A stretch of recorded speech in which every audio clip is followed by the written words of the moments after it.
कारक की प्रमुख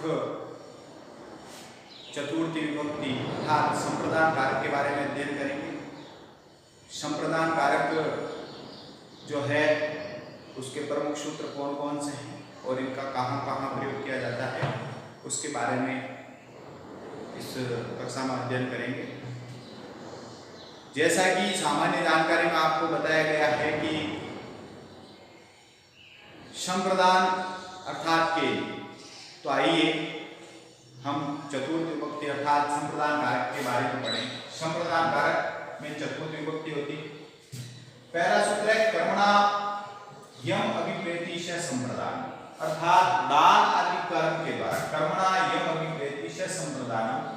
ये सूत्र कह रहा है कि दान आदि कर्म के द्वारा, दान आदि कर्म है उसके द्वारा यम अभिप्रेति, दान आदि कर्म है, दान आदि कार्य जो है उनमें अब क्या कह रहा है, यम अभिप्रेति, जो अभिप्रेति है, अभिप्रेत, अभिप्रेत का मतलब क्या हो जाएगा, अभिप्रेत का मतलब जो संतुष्ट होता है, संतुष्ट होने वाला, अर्थात जिसको दान आदि क्रिया की जाती है, दान आदि क्रिया, दान आदि दिया जाता है, वो अभिप्रेत होता है, वो संतुष्ट होता है, उसमें संप्रदान संज्ञा होती है। और हम ये भी पढ़ चुके हैं कि चतुर्थी संप्रदान, एक सूत्र है चतुर्थी संप्रदान, अर्थात संप्रदान में चतुर्थी विभक्ति होती है, चतुर्थी संप्रदान। तो पहला सूत्र कर्मणा यम अभिप्रेति से संप्रदान, दान आदि क्रिया जिसके लिए की जाती है, जो संतुष्ट होता, अभिप्रेत होता है, उसमें चतुर्थी विभक्ति होती है अर्थात संप्रदान संज्ञा, और चतुर्थी संप्रदान में चतुर्थी विभक्ति होती है। अब उदाहरण के रूप में हम देखते हैं। पहला उदाहरण लेते हैं कि नृप है विप्राय, नृप है विप्राय गाम ददाति, ये अपना प्रमुख उदाहरण है। ये उदाहरण क्या कह रहा है कि राजा जो है वो विप्र को, ब्राह्मण को गाय देता है, ठीक है ना। तो ये तो आ गया कर्म अपना। ये जो है किसके लिए दिया जा रहा है, दान आदि कर्म किसके लिए किया जा रहा है, ब्राह्मण के लिए, विप्र के लिए। तो जो संतुष्ट कौन हो रहा है, गाय से संतुष्ट कौन होगा, गाय ब्राह्मण के लिए दी जा रही है, तो यहाँ पर ब्राह्मण में संप्रदान विभक्ति हो जाएगी। कौन सी कारक हो जाएगा, संप्रदान कारक, और विभक्ति हो जाएगी अपने चतुर्थ। इसी तरह गुरु जो है, गुरु शिष्याय, गुरु शिष्याय ज्ञानम ददाति या यच्छति प्रददाति आदि हम लिख सकते हैं। यानी गुरुजी जो हैं वो शिष्य को क्या दे रहे हैं, ज्ञान दे रहे हैं। तो यहाँ पर किसके लिए दे रहे हैं, शिष्य के लिए दे रहे हैं। तो देना जहां पर अर्थ आता है, और जो देने से जो संतुष्ट होता है उसकी संप्रदान संज्ञा होती है, और संप्रदान में अपने चतुर्थी विभक्ति होती है। तो ये दो सूत्र हो गए। अब देखिए अपने रुच्यर्थाना प्रियमान, अब तीसरा सूत्र देख लेते हैं, रुच्यर्थाना, रुच्यर्थाना प्रियमान है, रुच्यर्थाना प्रियमान है। ये सूत्र क्या कह रहा है, ये सूत्र कह रहा है रुचि अर्थ वाली, रुच्यर्थाना रुचि अर्थ वाली धातुओं के साथ जो प्रियमान है, अर्थात जो संतुष्ट होता, वही यहाँ पर जो अभिप्रेत था वही यहाँ पर प्रियमान है। रुचि अर्थ वाली, अर्थ क्या होगा इस सूत्र का विस्तार, रुचि अर्थ वाली धातुओं के योग में चतुर्थी विभक्ति होती है, योग में चतुर्थी विभक्ति होती है। साथ में क्या है, किसमें होती है चतुर्थी, जो प्रियमान है, प्रियमान, यहां ध्यान देना आपको, प्रियमान वही जो जिसको रुचिकर लगता है, जिसको कोई वस्तु अच्छी लगती है, रुचि लगना, अच्छा लगना, जिसको कोई वस्तु अच्छी लगती है। अर्थात प्रियमान का मतलब ये हुआ जिसको कोई चीज अच्छी लगती है। जैसे उदाहरण के रूप में अभी समझ में आ जाएगा, जैसे गणेशाय, गणेशाय मोदकम रोचते। यहां पर देखिए रुच धातु है, आग में बदली चलती है। तो यहाँ पर किसको लड्डू अच्छे लगते हैं? लड्डू गणेश जी को अच्छे लगते हैं। तो गणेश जी क्या है यहाँ पर? प्रियमान है। क्या है? प्रियमान है। जिसको जो अच्छी वस्तु लगती है वो प्रियमान है। तो प्रियमान में अपने चतुर्थी विभक्ति होती है। तो गणेशाय भोजनं रोचते या बालकाय पठनम रोचते, पठनम रोचते, बालक को पढ़ना अच्छा लगता है। मह्यम पाठनम रोचते, मुझे पढ़ाना अच्छा लगता है। तो मह्यम अस्मद शब्द की चतुर्थी विभक्ति होगी। इस प्रकार से ये अपने संप्रदान के 3 सूत्र। फिर आगे के सूत्र में हम देखते हैं, आगे के सूत्र में क्या आएगा। 3 सूत्र आसानी से आपको समझ में आ गए होंगे। अगला सूत्र हम देखते हैं, क्रुद्ध द्रुह क्रुद्ध द्रुयो ईर्ष्या असूयता नाम यम प्रतीकोप है। यानी क्रोध आदि जो होते हैं भाव, सूत्र देख लेते हैं। चौथा सूत्र है, क्रुद्ध द्रुह द्रुयो द्रुहे ईर्ष्या असूयता नाम अर्थानाम क्रुद्ध द्रुह ईर्ष्या असूयता नाम यम प्रतीकोप है। यम प्रतीकोप है। अब यहाँ पर ये सूत्र जो है ये क्या कह रहा है? क्रुद्ध द्रुह ईर्ष्या असूयता नाम यम प्रतीकोप है। ये सूत्र क्या कह रहा है कि क्रुद्ध यानी क्रोध करना। पहला जो है क्रोध का मतलब जो धातु है वो होता है क्रोध करना। क्रोध का मतलब क्रोध करना। फिर है द्रुह जो धातु है इसका अर्थ होता है विद्रोह करना, विद्रोह करना। फिर तीसरा जो है ईर्ष्या का मतलब होता है जलन, ईर्ष्या करना, जलना। और फिर है असूय यानी घृणा करना, असूय यानी घृणा करना। ये जो धातुएं हैं इन धातुओं के योग में चतुर्थी विभक्ति होती है। किस पर चतुर्थी विभक्ति होती है? जहां लिखा यम प्रतीकोप है। यम प्रतीकोप का मतलब जिस पर क्रोध किया जाए, जिससे विद्रोह किया जाए, जिससे ईर्ष्या की जाए या जिससे असूय अर्थात घृणा की जाए, उसमें चतुर्थी यम प्रतीकोप है। यहाँ पर ध्यान ये देना है कि जिस पर क्रोध आदि किया जाए। तो यहाँ पर देखिए उदाहरण पहला उदाहरण देख लेते हैं कि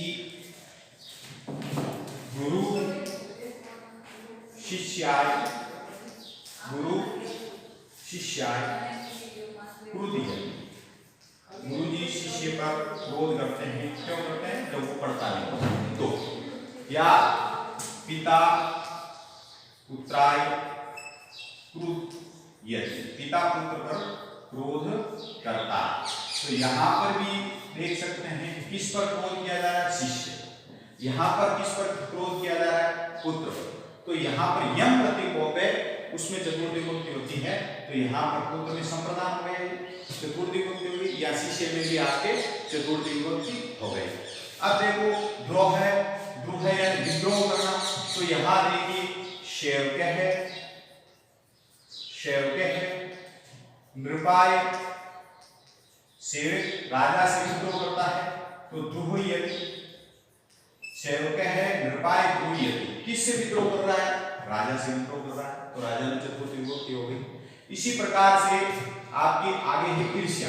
तो यहाँ देखिए लता रमाई ईर्ष्यति, लता जो है रमा से ईर्ष्या करती है, जलन करती है।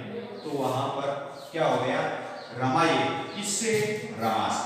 तो रमा में आपके चतुर्थी विभक्ति हो जाएगी। अब असूय है वही घृणा करना। तो यहां देखिए सज्जन है, दुर्जन है, सज्जनाय असूय। दुर्जन जो है वो सज्जन से घृणा करता है, उस पर गुस्सा करता है या उस पर विद्रोह करता है। तो कहने का मतलब यह है कि यहाँ पर जो यम प्रतीकोप है जिस पर क्रोध आदि किया जाए उसमें चतुर्थी विभक्ति होती है। कई परीक्षाओं में यही है कि यहाँ पर अंडरलाइन ले लेते हैं विभक्ति का कारण पूछ लेते हैं या कौन सी विभक्ति है या इसको शुद्ध करना आ जाता है, तो आपको ध्यान देना है जहां पर क्रुद्ध, द्रोह, ईर्ष्य, असूया का नाम यम प्रतीकों पे आया हुआ है, जिस पर क्रोध किया जा रहा है, जिस पर द्रोह किया जा रहा है या जिसकी ईर्ष्या की जा रही है, उसमें चतुर्थी विभक्ति। इसके साथ एक सूत्र और संलग्न है, वो ध्यान देना है। क्रुद्ध है, क्रुद्ध है, द्रुह है, रूप सृष्टयो कर्म, रूप सृष्टयो कर्म। ये क्या है? ये सूत्र कह रहा है क्रुद्ध, द्रुह, रूप सृष्टयो कर्म। ये जो सूत्र है ये क्या कह रहा है? द्रुहो रूप सृष्टयो, द्रुहो रूप सृष्टयो कर्म। ये सूत्र कह रहा है कि क्रुद्ध धातु और द्रुह धातु, इनके साथ यदि कोई उपसर्ग साथ में जुड़ जाता है, इनके साथ क्या जुड़ जाए? उपसर्ग जुड़ जाए, तो वह कर्म संज्ञा हो जाती है, ये संप्रदान संज्ञा नहीं होती। कैसे? उदाहरण देखते हैं। जैसे वह शय क्रूरम, क्रूरम अभिक्रुध्यति, अभिक्रुध्यति। तो यहां पर क्या हो गया? वह क्रूर से घृणा करता, क्रोध पर क्रोध करता है। तो यहाँ पर जब उपसर्ग आ गया तो होना क्या चाहिए था? यदि उपसर्ग नहीं होता तो यहाँ पर आपकी चतुर्थी विभक्ति आती क्रूराय, लेकिन यहाँ पर अभी उपसर्ग आ गया, तो अभी जब उपसर्ग आ जाता है, क्रुद्ध और द्रुह धातु के आगे उपसर्ग आ जाता है, तो वहां पर कर्म संज्ञा हो जाती है। इसी तरह वही वाक्य ले लेते हैं। शैव्य है नृपम, नृपम अभिद्रूयति, अभिद्रूयति। समद्रूयति भी हो सकता है, समद्रूयति भी हो सकता है, यानी उपसर्ग कोई भी जुड़ जाए, यदि इन दो धातुओं के पूर्व में उपसर्ग जुड़ जाता है तो वहां पर संप्रदान संज्ञा नहीं होकर के आपके कर्म संज्ञा होती है। तो ये आपके कंपटीशन एग्जाम में खूब बार प्रश्न आ जाता है कि उपसर्ग लगा देते हैं और फिर शुद्ध पूछते हैं। दोनों ऑप्शन दिए हुए रहेंगे। जैसे यहाँ पर मैं देखूं, सेवक है नृपम अभिद्रूयति, तो यहाँ पर ऑप्शन नृपम भी दिया हुआ रहेगा, नृपाय भी दिया हुआ रहेगा। अब अपना ध्यान ये रखना है, यदि उपसर्ग आगे आया हुआ है तो आपको नृपम करना है, और यदि उपसर्ग नहीं है, उपसर्ग यहाँ पर धातु के पूर्व कोई उपसर्ग नहीं है, तो वहां पर आपके चतुर्थी विभक्ति हो जाएगी, संप्रदान संज्ञा हो जाएगी। इस प्रकार से ये जो क्रुद्ध, द्रोह, रूप सृष्टयो कर्म और क्रुद्ध, द्रोह, ईर्ष्य, असूया का नाम यम प्रतीकों पे जो सूत्र हैं वो आपके आसानी से समझ में आ गए होंगे। अब अगले सूत्र की ओर चलते हैं हम। अगला सूत्र है अपना, अगला सूत्र है नमः है, नमः है, 5वां सूत्र है नमः है स्वस्ति, नमः है स्वस्ति, स्वाहा, स्वधा, अलम, वषट, योगाच। यहां पर ध्यान देना है कि ये सूत्र क्या कह रहा है? नमे, स्वस्ति, स्वाहा, स्वधा, अलम, वषट, योगाच है।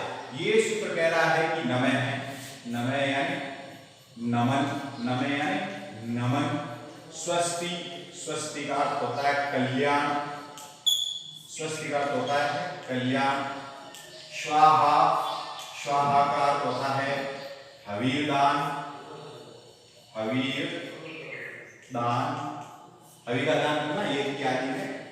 श्रद्धा, ये भी पितरों के लिए, पितरों के लिए हवीरदान, पितरों के लिए हवीरदान। और फिर है अपना अलम, अलम जो अर्थ आता है, अलम, अलम आता है पर्याप्त अर्थ में, पर्याप्त। और वसट, ये भी जो है अपने हवीरदान आहुति के लिए आता है। तो यहां पर आपको ध्यान देना यह है कि ये जो सूत्र है नमे, स्वस्ति, स्वा, स्वधा, अलम, वसट, योगाच, तो यहाँ पर नमे के योग में चतुर्थी विभक्ति होती है, स्वस्ति के योग में, स्वा के योग में। इनके उदाहरण हम देख लेते हैं। इनके उदाहरण क्या क्या है देखिए।